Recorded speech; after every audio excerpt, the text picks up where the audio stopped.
And welcome back. Today we're gonna have a horrible time again in the Ki-94. It's one of the most expensive planes on the marketplace, which is definitely not worth your money. Before we get started, thank you to all the patrons and to everyone looking to buy anything from the Gaijin store. I have a discount link in the description. The decal is done, however it is not implemented into the game yet, so you won't be getting it. When you do, I will be letting you know. And though it isn't a meme, I'm actually contractually obligated to tell you this. So, first kill of the match. Absolutely fantastic. 826 stood no chance. What do you want to do in this thing? Well, this game I am going a bit lower, and I have to do this because this is Tunisia. If I try to climb whatsoever, I'm going to lose on tickets because my entire team wasn't actually going to do so. So I go for the AM1. I'm going to try to kill this guy before he kills too many tickets, and then I'm instantly going to be put on the back foot. This thing is very similar in terms of how you fly it, how it feels, to the Ki-87, on which I made a video pretty recently, which was about an hour long. So if you are interested in that, feel free to check that one out as well. It's not particularly quick, it doesn't turn particularly well, but it does have pretty good guns, and that's basically where the strong suits end. At high altitude, it's pretty good. However, nowadays at high altitude, fights don't really happen anymore, so your one gimmick basically amounts to nothing. Sub 5 to 6 kilometer performance is where the meta is nowadays, and you can tell here I'm getting dived on. Yes, did I misplay it in terms of playing it as a fighter? Perhaps, but I need to win on tickets, so I was forced to go down like this. I'm gonna try to make this FF bleed all of its speed, and then maybe we can dogfight him somewhat, but in the position I'm in right now, I'm gonna have a pretty bad time. I'm gonna try to roll out of his guns. We are gonna go straight up, and he instantly gets shot down by a J7W. Then we go head on with the FU4B, or the FU7 in this case. We shoot him down after trading some rounds. The FU7, FU4B, every plane with AM3 guns have been nerfed quite substantially, and the guns aren't that powerful at the moment, so I'm not really worried about getting hit by them. I say that now as that FU4B one-shot J7 out of the air. So now what I want to do is regain my altitude, regain some positioning, and everyone is around and above me, which is probably the worst spot you can be in this thing. And the reason I'm showing you this, because sometimes you are just forced to go to the deck. And once you go to the deck against P51Hs, FU4Bs, P47s even, F2Gs especially, basically everything, it's just, you can't really do anything. You're not quick enough, you don't turn well enough, you don't climb well enough. So you are kind of shit out of luck, and you really hope that your enemy is just gonna be throwing the match. I probably could have killed him there, but I wasn't able to pull my nose on. And I'm gonna stick it into the spiral, and if he goes vertical whatsoever, I am losing. There is nothing I can do. And the second he sees it, I'm about to stall out, he goes up, he's playing it right. And because of that, well, it means that I'm dead. Because I'm only going 320 right now, I'm diving. I will end up at like 420 probably, 440 maybe. But I'm already forced to turn. And here comes the FU4B with 3 billion rounds of ammo. And we did, yeah. So, B-17. Killing bombers with this thing is pretty easy. I mean, you have 30 mils, you have 20 mils, you have a plethora of ammo. And you can spray for days. And that's when the B-17 says, I don't agree, I have a beast deep inside me and it will fight back. And it's gonna keep shooting me with his gunners. And if you're unlucky, that will simply one-shot you. That guy's pretty damn accurate, I have to admit.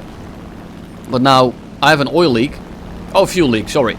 It's only a fuel leak, which is actually kind of beneficial, because this thing is extremely heavy. The fuel, of course, in the end doesn't amount to that much, because you are only a prop fighter. So it's not gonna give you suddenly, well, like Spitfire performance, unfortunately speaking. What am I doing right now? I'm already in a bad position, so I'm gonna put myself in an even worse one, to make it so that I can bait for my team. The two Spitfires above me are going to eat my ass. The P47 on my right is going to eat my ass. The P51, the 190, and probably the PB4Ys as well, they will be able to eat my ass. I'm not really looking forward to anything here, because I'm already in a very bad spot. And that is because you don't climb well at the start, so you are basically always at an altitude disadvantage. And you're not very fast. And that combination just means you are going to be run down by everything. And I mean, you are going to be ran down by stuff that outturns you already. And I'm not talking about being outturned by a Spitfire in a slightly lighter Spitfire. I'm talking about having a 0 on your ass that's catching you kind of being outturned. It's not fun. So I decide to just go to the deck, maybe I can kill the F2G as well as the Spitfire, and then I actually get some stuff done. I can try to brawl it out at altitude.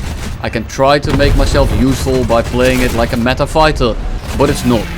I am gonna be going for straggler kills, I'm gonna be going for people that are very easy kills, and that way I can at least get something done for my team. If I'm gonna try to stay at altitude, keep my altitude, be as fast as possible, play it 100% optimally, what is going to end up happening is I'm not going to get anything done. Because this plane isn't extremely good at it. It's not even remotely good at it. It's not even bad at it. It's terrible at it. Do not even bother. If you go to extreme altitude, sure, you might be able to get away with it. The thing is, no one is up there. And they are just going to dive away the second you make one pass. And every ounce of altitude that you lose is going to end up biting you in the ass. And every meter that you lose, every calorie that you lose, you're not regaining. So the longer the fight goes on, if you stick to fight at all at any point, and you are gonna get kind of caught up into the dogfight or whatever you're doing, every move you make is going to lose your energy. And because of that, eventually the guy is gonna have a performance advantage over you. Not sure how I didn't kill him there. And you're just not able to do anything. So it's an extremely frustrating plane. You can make it work by playing it like a non-meta plane and just kind of throwing yourself in there. And that's the only option that you have. You can't really brawl it out with anything of any of the good fighters at this BR. You're gonna struggle with a 190 A8. I'm gonna be real with you. Well, that guy not, because he was already crit, and then I crit him again. But it's a bit unfortunate. So I'm gonna go ahead on with the FU. I'm kind of forced to. I'm not entirely sure what he's doing. He's like flying straight at me, and then he pulls in at like 200 meters, and I've already crit him. Amazing game plan by Mr. Superior Plane over there. But he gets crit, and he is gonna be flying away. And the footage of today, you can tell it's a little bit of a trend. First game, I'm gonna be showing you what not to do. Second game is a little bit of an average one where you get something done. And here we have a fight that I should have 100% lost, but it's just there to show you the fight. I really should not have dodged here. I should have died right there. He didn't lead enough. He stalled himself out. I got kinda lucky. And because I have a slight bit more altitude and energy, I will stall on top of this guy. And I mean, the stall characteristics of this thing aren't terrible. And you can tell, like, I'm able to turn in. I'm able to just get on this 6. But the amount of shots I gave that guy, I should have 100% died right there. So I'm not gonna kid you and say you can outturn AM2s. It's not happening. It's AM1, sorry, the Maulers. You're going to get your ass eaten. And again, I'm not an advocate of that. If you like it, do your own thing. But I don't like that kind of stuff. So right now, we are at 4.5. And this time we're gonna try to play it with the team. We're gonna try to do it as efficiently as possible. And if you do that, this plane becomes one of the most boring pieces of shit you have ever flown. About at the same level as the Ki-87. So, Yak-3 use basically an impossible fight. They outturn you, they outclimb you, they outrun you. And they don't necessarily outgun you. But the nose-mounted guns make it a lot easier to use in a head-on. Other than that, we have a slightly higher velocity. I'm not even going to bother to turn in for that guy, because I'm not going to be able to. Sorry for that. He's going to turn around for us, which is less than ideal, and it's going to make it so that I cannot go for the Yak-3U above me. He does a 180 after doing another 180, and he is still catching me. Luckily he breaks off, because I'm going to try to bait him down, and here comes the Hornet. Now the Hornet I can turn with, but that's where our advantages stop. The Hornet can probably actually turn with us if he has a little bit of an altitude advantage, or at least a speed advantage, which he will have, because his energy is so much greater than us that it doesn't even matter that we outturn him. So Yak-3U gets tangled up in the fight. I'm gonna turn around for him and start chasing him down, and I'm barely catching him despite him turning in, and then he goes full 90 degrees on, and then of course I will be able to get my guns on and click him out of the air. And you can try that I'm just trying to go in and out of the furball in a very low-key position. I have not much altitude, and this is not by choice. I'm choosing to stay a little bit faster and lower because it masks my energy a little bit, but at the end of the day I don't really have much to begin with, so it doesn't really matter. But I'm trying to make myself a low priority target. Bad plane at low altitude, but I'm able to kind of come in and out and pick them off as they are busy. Yak-3U gets in a fight with the P-38 as well as the Hornet turns around. So I'm gonna start turning around now too, and I'm gonna start coming in for the third party. I also have two teammates right below them, so if we can push them down, we are gonna have a little bit of an advantage, but it's a Yak-3U and a Hornet. Two planes I'm not really fond of fighting. Well, not on any plane, but let alone when you fly something bad. We're gonna shoot at the Hornet, we underlead completely, and I'm gonna switch over to the Yak-3U in the hope that he goes for the Yak or the P-38, and then we can maybe third party him. He's gonna start turning, which is good. Hornet turns a little bit late, so he gives us a lot of room, and we are gonna be chasing down the Yak-3U. And again, we are cutting off the Yak-3U, we are diving on the Yak-3U, and we are barely catching him. Now he turns in, we're gonna shoot at him. I'm gonna miss every shot because my plane won't allow me. And look at this turn rate. I'm gonna just go for the Hornet. Yak-3U breaks off, and I'm gonna start spraying at this Hornet because I need him to be dead. We get a crit in, and he is gonna be flying away for the rest of the match, which is okay. Well, I'm not gonna get the kill for it. At least he is kind of out of the battle for now. Yak-3U coming in. He rolls around. He rolls around my nose, and I just can't pull in. And now I'm just gonna full send it, and this is not because I know I can win the dogfight versus the Yak-3U. It is because I want the Yak-3U to go for me, because even if I die, it doesn't really amount to much. My plane here doesn't have much battle presence.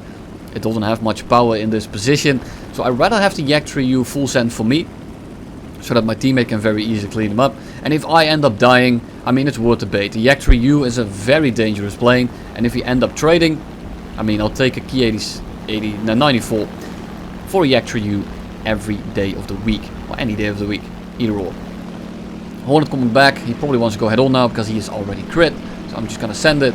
He doesn't, he's just rolling around, and again this nose doesn't give me any authority, and I'm not able to actually put my nose on. I'm gonna try to turn around, see if I can snipe this guy from longer range, but no dice. And I'm just gonna be flying away from the mid-pack, that blob on our back, because there's so many teammates around. I have Finn McMissile over there with his AM1. So I'm not really worried about losing that fight. I just wanted to get the Hornet out, and in the meantime that furball will drop altitude, it will drop energy, and then I might actually be able to come in and get something done at least. Spitfire goes down, and now it's 3v1 versus the Yak-3U. At least it will be 3v1 in a second when I start coming in. But the Yak-3U is so busy chasing the Corsair that he's going to get gunned down by the AM1 the same way. So, does this plane look like it is fun to fly to you? Sure, I'm not playing it optimally. I'm going to admit that right now. And the reason for that is, I discussed it earlier, you're not able to. If you play this thing optimally, you are gonna do absolutely nothing. It's not a plane you can play optimally because you don't actually have any strengths other than super high altitude, which is where fights never occur.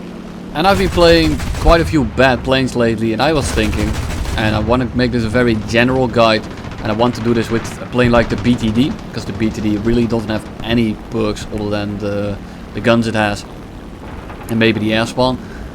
And I want to cover things like stock performance of planes. I have a lot of people asking me, how do I beat X plane in Y plane? How do I beat X stock plane? Or how do I fly X stock plane against something that outruns, outturns and outclimbs you? And there are no real answers to that. And I want to make a little bit of a generalized guide for it. And I want to make sure that you get a little bit of an idea, because I know it is very easy for me to say you just have to outplay them. But that's at the end of the day what it comes down to. You need to just make less mistakes than them. They have all the performance, so even when you play it perfectly and they make mistakes, they might still end up winning. There is no real way. You have to kind of catch them off guard. You have to kind of just outplay them. And there is no real guide to this, but you need to wrap your head around it, and you need to make sure that you understand the dynamic of flying a worse plane than your enemy. It is not about how do I crutch X performance of the plane, because if you don't have any plane performance parts, like you don't outturn them, you don't outclimb them, you don't outgun them, if you don't outdo someone in anything, how do you outplay them? That is basically my entire agenda. Like, I try to teach you something every video, of which you should probably be aware by now, because I got like 450 of them. So when you ask me how do I outplay someone, I don't have an answer for that. I'm going to give you like a 200-page essay, and you're still not gonna be any wiser. Because it's going to come down to what is going on in the battle, what is your enemy doing, and reacting to it. If your enemy doesn't make mistakes, you are not going to be killing them. Let me get that through your head. If you are in a plane that's worse in every regard, the enemy doesn't make mistakes, you are done. Unless you get some bullshit RNG, but even then, if you have any performance advantage, I think if you get bullshit RNG, so he hits you with like 20 rounds and you're still completely fine, he's just going to get another shot. There is no how do I win. There is only how can I make it less painful and how can I do more before I die to explain. That is certainly a thing. And what you can do, of course, is side climb, maybe third party, maybe squat, things like that. Of course that's going to work. That will always help bad performance planes. But I don't think that's an ideal solution, because it doesn't really teach you anything. It's just going to teach you how to crouch. And of course, a bad plane will come down to 90% positioning and like 90% keeping your team alive.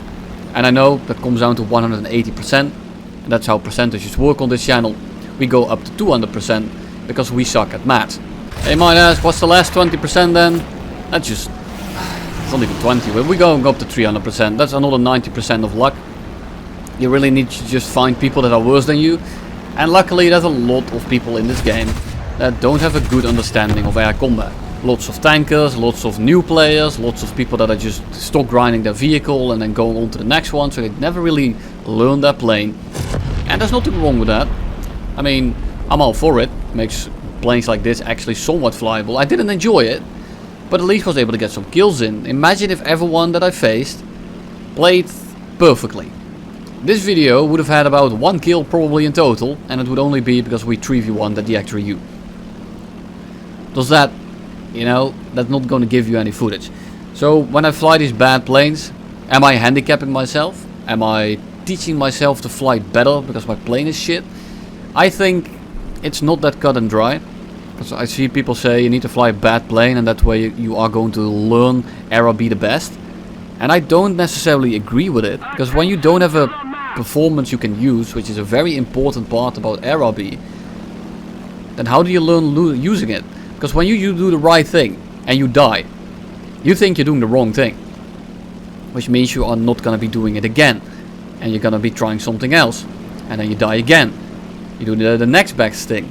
You die again. You try the top 3 things you should do in every plane and you died in all of them. Then you start flying it like an idiot, because that's how you have to fly planes like this, because you don't have any performance advantages. And guess what? Suddenly you start getting kills. Because you need to fly it off meta. You need to fly it like a shitter basically. You need to fly suicidal. You need to take risk. And once you start doing that in a plane like this and you think to yourself, hey, I'm flying a bad plane, I'm getting more kills flying this way, I'm going to fly the good planes like this as well. You are flying sub-optimally. You are going to die a lot more than you need to. And you are going to be losing resource points, silver lines, and simply your sanity. Let's look at the FU-4B that starts diving on us. I'm going to be cutting into him. I want to fly under his guns and I want to make him compress into the ground. He doesn't. The performance advantage that this guy has and the energy advantage that this guy has is absolutely insane. But instead of running away, instead of trying to do anything, he is going to turn in front of us, going like 6 times our speed. And then he starts going into a dogfight, solidifying my place on his 6. And he's gonna try to go as slow as possible. And sure, he will still win this fight if he doesn't make mistakes. But what does he do? He turns back in front of me for the 2nd time. So I'm gonna drop my flaps. I'm just gonna put it all into my turn rate, or into my instantaneous turn rate. I'm not gonna win this prolonged, so I'm just gonna be using my flaps. I'm gonna be crushing my flaps, and I'm only gonna be 300. But I get a shot, and we click him out of the air. Lisa, you absolutely threw that fight. And that's what I mean. The way he flew it was the way I am supposed to fly it if I run into a Corsair. If the roles were reversed and you are flying the Ki-84 or Ki-87, I mean, or the Ki-94, it doesn't really matter. You are forced to send it. Because if you have an energy advantage in your bad plane and you start playing it passively, eventually your enemy is going to, guess what, get the altitude, energy, whatever advantage back. Because your energy is finite. It's gonna run out eventually. And because of that, When your plane doesn't generate any energy to begin with, you are eventually going to run out and you will have no advantage anymore, and then you die. So roles reversed, good. Like that, not good. Thank you all for watching. We almost get beasted inside again, and I'll see you all in the next one.